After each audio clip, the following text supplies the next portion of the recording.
Buenas noches, bienvenidos a mi podcast Sin Libertad la vida nada vale. Yo soy Diego Trinidad. Esta noche vamos a terminar la última parte del programa sobre el asesinato del presidente Kennedy. Pero antes de empezar, quiero brevemente decirles que lo que hablamos el martes sobre la propuesta del gobernador DeSantis de la Florida para rebajar los impuestos sobre las propiedades, la legislatura de la Florida ayer la aprobó con algunas modificaciones y ya irá al referéndum en noviembre. Yo voy a estar hablando de eso mucho porque es importante contrarrestar toda la propaganda y todas las mentiras que van a tratar de decir para derrotarla. Así que sin más vamos a completar el programa sobre el asesinato del presidente Kennedy. Y antes que nada quiero simplemente sumarizar y recopilar todo lo que habíamos hablado anteriormente. Yo, yo le he dicho esto en mi teoría, pero en realidad yo lo único que he hecho es construir una narrativa sobre la teoría, especialmente del eh, legendario director de contrainteligencia de la CIA, James Angleton. Leyendo su libro sobre la historia secreta de la CIA, fue que yo por primera vez me encontré con Angleton diciendo que agentes de la DGI de Cuba habían sido responsables por el asesinato de Kennedy. Nombró a tres: Miguel Casas y Gilberto Policarpo López. El tercero no lo nombró, pero de acuerdo con toda la evidencia que yo después encontré, el tercero, para mí no cabe duda que fue el comandante Fabián Escalante, que era el director de la DGI y que fue quien planeó de parte de Cuba. Fidel Castro ordenó el asesinato del presidente Kennedy y Fabián Escalante lo planeó de parte de la DGI de Cuba y de parte de la Unión Soviética, el coronel Kostikov, que se reunió con Oswald en la embajada soviética en México y fue el que estuvo a cargo de la operación de parte de la KGB. Lo más probable es que Khrushchev no dio ninguna orden y quizás casi seguro ni sabía de los planes de la KGB. Fue una operación entre la KGB y la DGI, ordenada por Fidel Castro y dirigida por Fabián Escalante y el coronel Kostikov. Esa es la narrativa que yo construí basado en los libros de los que vamos a hablar ahora, las fuentes de las que vamos a hablar ahora. El primero de todos pues fue ese libro de Joseph Trento. Eh, Déjame decirle exactamente el título en inglés. Todos los libros se van a poner en pantalla, pero The Secret History of the CIA, publicado en el 2001.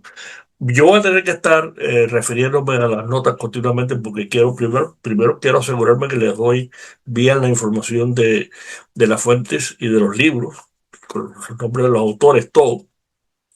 El libro de Trento fue el primero que a mí me llamó la atención y de ahí fui al libro del general Ion Pacepa, que fue en aquel entonces el desertor de más alto grado del bloque comunista de Rumania.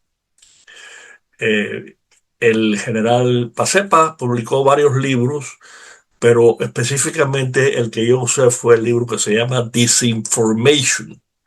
Ahí es donde él elabora el plan, ahí identifica específicamente al coronel Kostikov como el que estuvo a cargo de los planes desde la Embajada de México, por eso fue que Oswald fue a México, eh, y identifica, por ejemplo, entre tantos otros datos que ofrece, identifica a Jack Ruby, quien mató a Oswald, lo identifica como un agente de la DGI, no de la KGB, de la DGI cubana. Eh, que simplemente, como Oswald no se pudo escapar, lo cual era el plan original, que después de dispararle al presidente fuera al pequeño aeropuerto privado en las afueras de Dallas, Firebird, donde lo estaba esperando Fabián Escalante con un avión privado para llevarse supuestamente a Cuba, pero lo iban a soltar en el medio del Mar Caribe. Ese era el plan. Claro, Oswald siempre fue archivo piratorio. Oswald no sabía de la participación de la DGI ni de los agentes que iban a estar en Dallas, que casi seguro le dispararon, uno o los dos, junto con Oswald. Los disparos fueron simultáneos y ese fue el plan. Ahora viene el encubrimiento. El primero, ya yo les hablé de la Operación Dragón. Ese fue el encubrimiento más grande del siglo, que lo planearon la DGI y la KGB, principalmente para exculpar la participación de las dos organizaciones y específicamente de Fidel Castro. Pero el gran encubrimiento empezó desde el mismo 22 de noviembre, horas después, cuando a Lyndon Johnson le informaron que el presidente había sido asesinado. Ahí fue que Johnson se empezó a enterar, sobre todo de todos los planes que hubo a través de meses y meses, en lo que se llamó la Operación Mongoose, que la dirigió el fiscal general, hermano del presidente Robert Kennedy. Johnson se empezó a enterar de todo eso. Entonces, esa misma noche, a los pocos minutos de ser informado, esto se lo tengo que leer textualmente. Fue una conversación telefónica que Johnson tuvo con su ayudante Bill Moyers. Y quiero decirles lo que dijo, textualmente, traduciendo. ¿Qué fue lo que pasó por mi mente en ese momento? Que habían matado al presidente y que a quién iban a matar próximamente. ¿Qué estaba pasando en Washington? ¿Cuándo iban a empezar a llegar los cohetes? Y yo pensé que era una conspiración y también lo pensaron todos los que estaban allí conmigo. Palabras textuales de Lyndon Johnson en una conversación telefónica con Bill Moyers, citado en el libro, uno de los libros de la CIA, que también van a estar en pantalla. Bien, después de el general Pacet y de su libro Disinformation, el otro gran libro, el mejor libro sobre Oswald, se llama Legend y lo escribió Edward J. Epstein en el año 1978. Pero Epstein, poco antes de que yo escribí este ensayo originalmente en el 2013, publicó también otro libro más que se llama The JFK Assassination Diary, My Search for Answers to the Mystery of the Century. Ahí Epstein ofrece una cantidad de detalles extraordinarios sobre Oswald, sobre lo que hizo en México, sobre lo que hizo cuando regresó a Dallas, porque por ejemplo, él empezó a buscar, como él ya sabía la ruta, porque se había anunciado semanas antes de que iba a tomar la cabalgata del presidente Kennedy a través del downtown de Dallas. Oswald empezó a buscar un edificio de donde tirarle. Y él, aunque escogió el del depositorio del depósito de libros, que de ahí fue donde le tiró, visitó a otros edificios cercanos. Así que ese libro de Epstein es extraordinario. Epstein fue cuando estaba terminando sus estudios posgraduados. Epstein entrevistó a todos y cada uno de los miembros de la comisión Warren, que por supuesto fue una farsa. Ahí no, eso se hizo estrictamente muy apurado para ayudar a Lyndon Johnson en la elección de 1964. Epstein también habla de la parada que hizo Oswald en Dallas cuando visitó a las hermanas Odio. Y años después, una de ellas, Silvia, le contó que Oswald fue con dos cubanos a la entrevista. Le dijo que eran anticastristas, pero ellas sospecharon desde el principio. Y el padre de las hermanas Odio, que estaba preso en Cuba, cuando lo soltaron, después de una larga condena, él le confirmó a las hijas que cuando Oswald las visitó en Dallas, los dos cubanos que estaban con él eran agentes de la DGI. Era parte del plan, lo estaban asistiendo. O sea, Oswald no sabía que los cubanos esos siquiera eran de la DGI, él pensaba que eran de la KGB, que pensaban que todo estaba dirigido por el coronel Kostikov.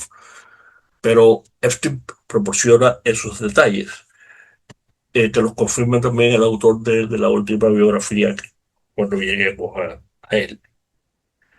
Epstein también habla mucho de lo que pasó cuando eh, destituyeron a Angleton, jefe de la contrainteligencia, cómo se metieron en sus archivos y sacaron todo y destruyeron, o lo destruyeron o lo ocultaron y todavía está. Casi seguro que toda la evidencia lo destruyeron después de tantos años. Ellos no se iban a arriesgar después de lo que hicieron para encubrirlo, ellos no se iban a arriesgar que algún día esa documentación existiera. Después de eso, consulté y fue muy útil el libro que también salió, naturalmente con el cincuentenario del aniversario, pues salieron varios libros y Brian Latell, que cuando Keio estaba eh, trabajando en el Instituto de Estudios Cubanos y Cubanoamericanos de la Universidad de Miami, que dirigía mi buen amigo Jaime Susskielky, yo me hice bastante amigo de Brian. Y él publicó ese libro principalmente basado en los testimonios en la entrevista que le hizo a Jaime Aspillaga, que también desertó de Cuba, ya que estaba en la caseta, que le avisó a Fidel Castro el día 22 que habían matado a Kennedy. O sea, interceptó las señales de radio que venían de la, para eso lo pusieron ahí.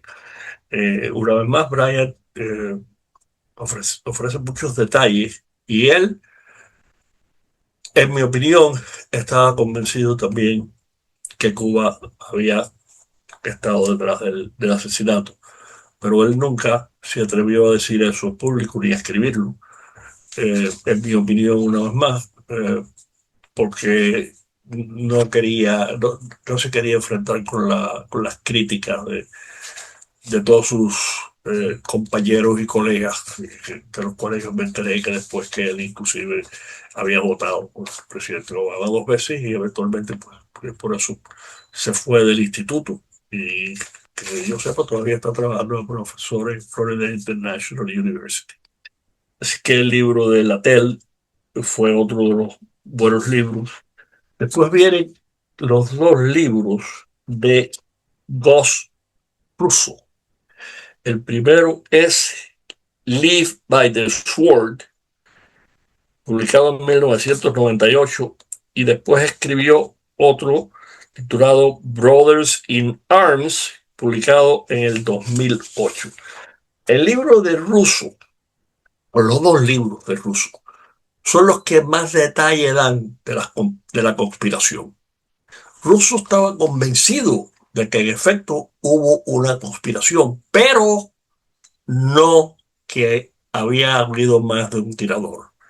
Él él confió en la evidencia de la comisión de Warren, la evidencia forénsica sobre todo, y él estaba convencido que nada más que un hombre había tirado.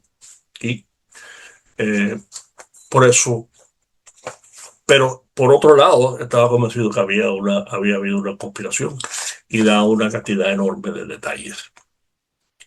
Los, como ya yo he mencionado, toda la evidencia de Angleton, sobre todo, que era el que de verdad lo tenía todo y lo sabía todo.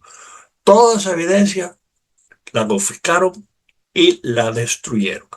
La única evidencia que queda, además de los testimonios de la gente que quedaba viva con aquello, que ya casi no queda nadie, eh, existe en los dos grandes archivos de desertores de la KGB a través de los años. El archivo conocido como el archivo Mitrokin y el archivo Vasiliev. Mitrokin escribió junto con el historiador británico Christopher Andrew, escribió dos grandes libros, The Sword and the Shield, sobre la KGB, y un libro posterior que se tituló The World Was Going Our Way. Ahí hay una enorme documentación porque eso está basado en el archivo Pitrón, que a través de 10 años estuvo copiando a mano y después enterrando en su propia casa todos los papeles que a través de 10 años sacó de sus archivos de la KGB y eventualmente cuando desertó pues, se publicó. El archivo Mitrokin, de Vasiliev, se encuentra en tres libros. Eh, Uno se llama The Haunted Wood de Vasiliev y el autor Adam Weinstein, publicado en 1999. In Denial de John R. Haynes, publicado en el 2003. Y Spies, The Rise and Fall of the KGB in America, también por Vasiliev, John R. Haynes and Harvey Clare. Ahí está lo que queda de la evidencia porque viene de los archivos de la KGB.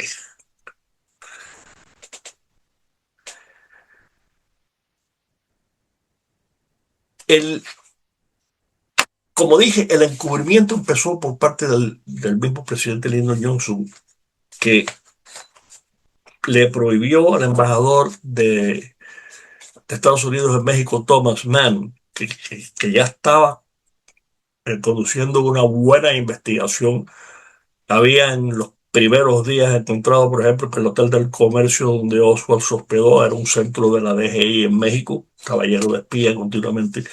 Y Mann quería que el gobierno mexicano detuviera a Silvia Durán y al cónsul Ascue de Cuba, porque él estaba convencido que estaban involucrados en todos los planes que habían hecho, sobre todo cuando Oswald estuvo en México en ese fin de semana, en octubre del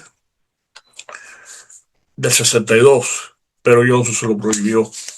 Así que la investigación que Mann estaba conduciendo, que como él era el que estaba ahí sobre el terreno, Johnson la paró en seco. Aunque la Operación Dragón fue la gran operación de descubrimiento, pero eso vino del DGI y de la KGB. De aquí de Estados Unidos empezó con Lyndon Johnson y continuó nada más y nada menos con la edificadora del gran mito de Camelot, de los 1000 días del gobierno del presidente Kennedy, su esposa Jacqueline Kennedy. Ella fue la que inventó el concepto de Camelot, lo idealizó, todo mentira, todo invento, sobre todo considerando todos los problemas que el matrimonio tuvo a través de esos últimos años. Hubo un acercamiento entre ellos dos, extrañamente, después que murió el hijo que tuvieron, nada más que vivió unos pocos días.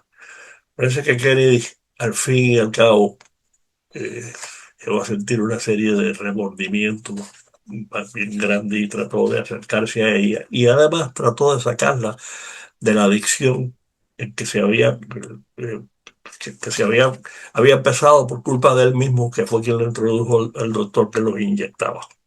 Así que, pero ella,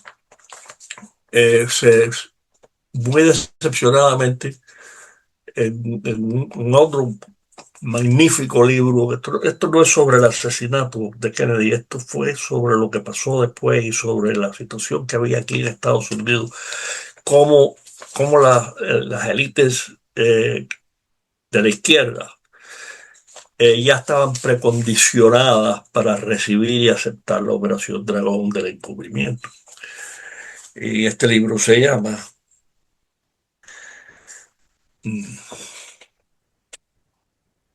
Camelot and the Cultural Revolution por James Pierce.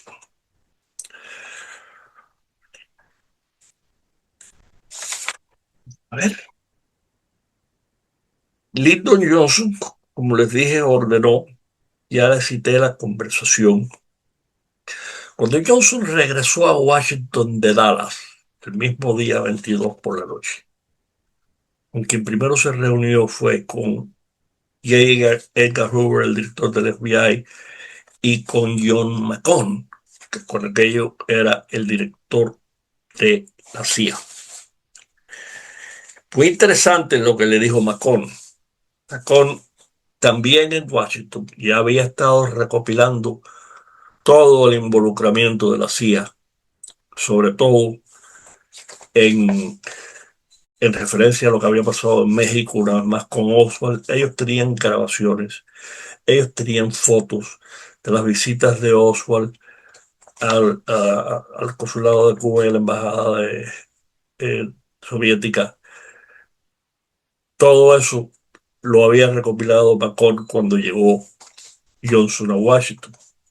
Y McCone le dijo, cuando Johnson le habló de su temor de que eh, Cuba había estado involucrada directamente en el asesinato y de que lo fueran a matar a él, John McCone le confirmó lo que le llamaron la conexión de Cuba y le confirmó que Cuba había estado directamente involucrada en el, la conspiración para matar al presidente.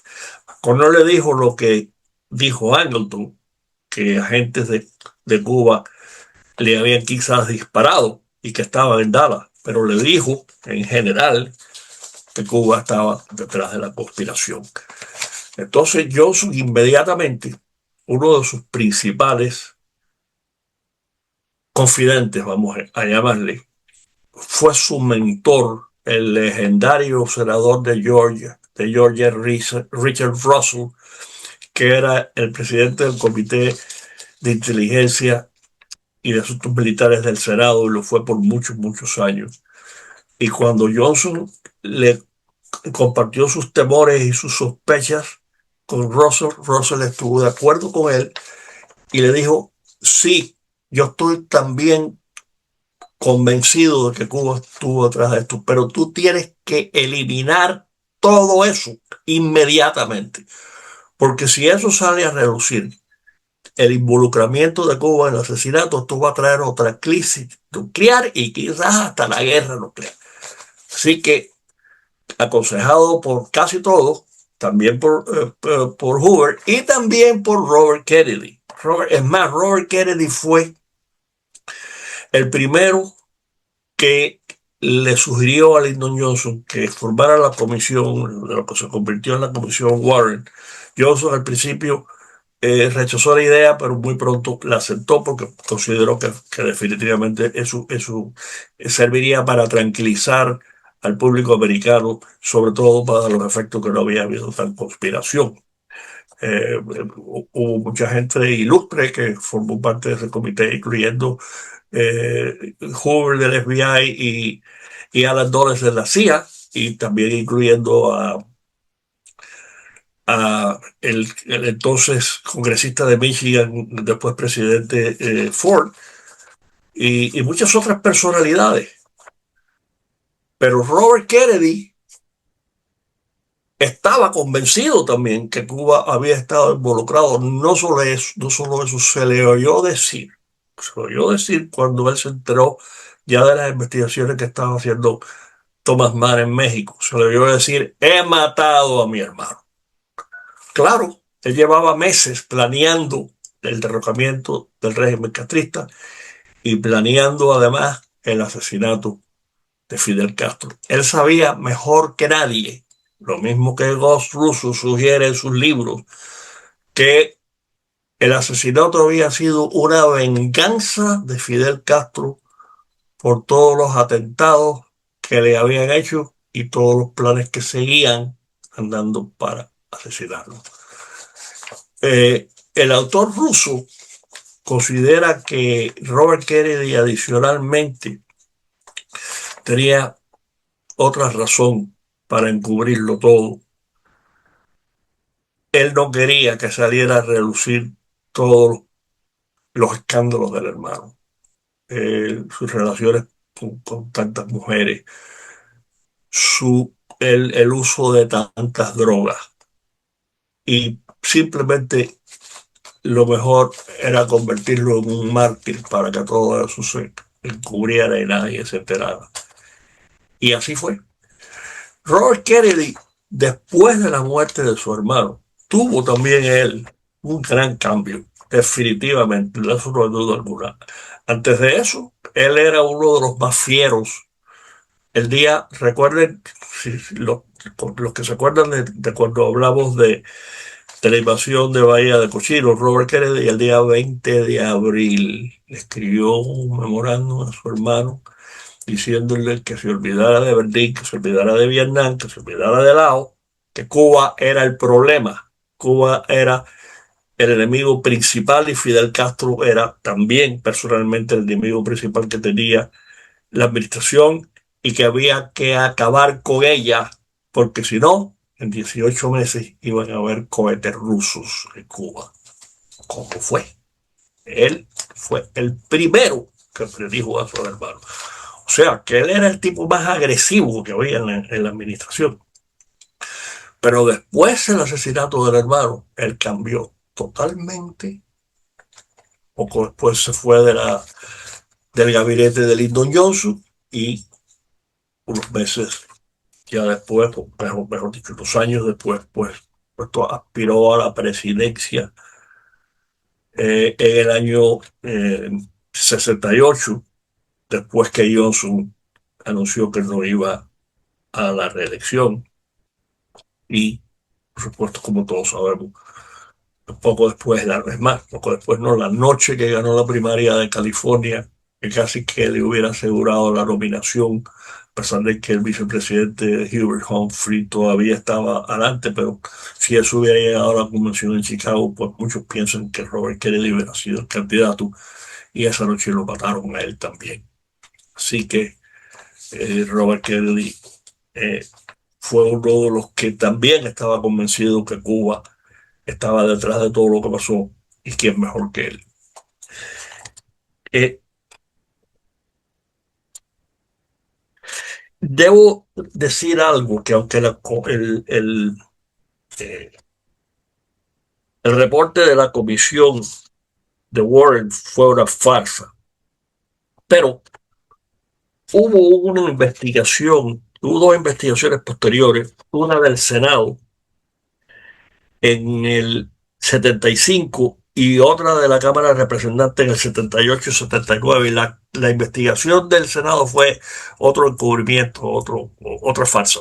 Pero de la Cámara no. La de la Cámara concluyó, y les voy a leer las dos partes sobre las conclusiones del reporte final. La B. Hay evidencia científica acústica que establece la alta probabilidad que dos hombres le dispararon al presidente Kennedy. Y la C, el comité cree, sobre la base de la evidencia disponible, que el presidente Kennedy fue probablemente asesinado como resultado de una conspiración. Reporte de la investigación de la Cámara de Representantes de Estados Unidos en 1978. No cabe duda de que esto fue una conspiración. Nadie lo puede probar, como ya he dicho. Yo estoy completamente satisfecho que los dos agentes cubanos López y Casas, dirigidos por el comandante Fabián Escalante, que estaban en Dallas ese día los tres, y hay evidencia de que entraron y que salieron, por dónde entraron, cuándo y cómo. Fueron los responsables, junto con Oswald, que definitivamente le tiró, dirigida por el coronel Kostikov desde México y por Fabián Escalante desde Cuba, que estaba en Dallas. A mí me parece que con esto completamos una vez más. Yo lo único que hice fue construir una narrativa basada en todos esos libros que he mencionado, y muchos más que no hay tiempo, pero yo que nunca había estado eh, interesado particularmente en el laberinto sobre el asesinato del presidente Kennedy. Cuando empecé a investigar, me llegué a convencer y abandoné mi idea, la que le hicieron creer por 50 años y que todavía la mayor parte de la gente la cree, que la CIA, junto con algunos cubanos relegados, eh, veteranos de la Brigada 2506, habían sido los responsables del asesinato financiado por petroleros de Texas y por la mafia italiana. Eso, en mi opinión, es mentira. Fue Cuba. Fidel Castro fue el autor intelectual del asesinato. Y una de mis razones para escribir esto y para hablar de todo eso durante las varias conferencias que me invitaron aquí por radio, televisión y pues no solo este ensayo, sino varios otros que yo escribí, fue de cierta manera de limpiar de responsabilidad, de eximir de responsabilidad a los cubanos de la brigada que los habían culpado, como que ellos habían directamente habían sido los que habían estado involucrados. Y buscar la verdad histórica, lo que es el trabajo de un historiador, y a lo que yo me he dedicado por 50 años. Una vez más, no se puede probar, pero nadie puede probar una cosa o la otra. Ahora, ya he citado la evidencia en la que yo me basé. Lo único que ni yo ni nadie puede probar, que Casas y López le dispararon a Kennedy ese día, pero estaban allí. Con esto vamos a cerrar la tercera parte y final sobre el asesinato del presidente Kennedy. Como ya les dije, el próximo programa va a ser sobre política una vez más. Vamos a hablar de todo lo que está pasando en la actualidad, pero vamos a seguir hablando en detalle de esta propuesta que ya va a ir al referéndum en noviembre. Una vez más quiero explicarla porque la legislatura de la Florida ayer le hizo una serie de modificaciones importantes que a mí me parece que pueden ayudar a que los votantes decidan aprobarla. Como siempre, les doy las gracias por estar con nosotros y les pido que sigan hablando del programa. Sin libertad la vida nada vale. Los martes y los jueves a las 8 de la noche por YouTube y Rumble. Les doy las gracias por su atención y por estar con nosotros y les doy las buenas noches.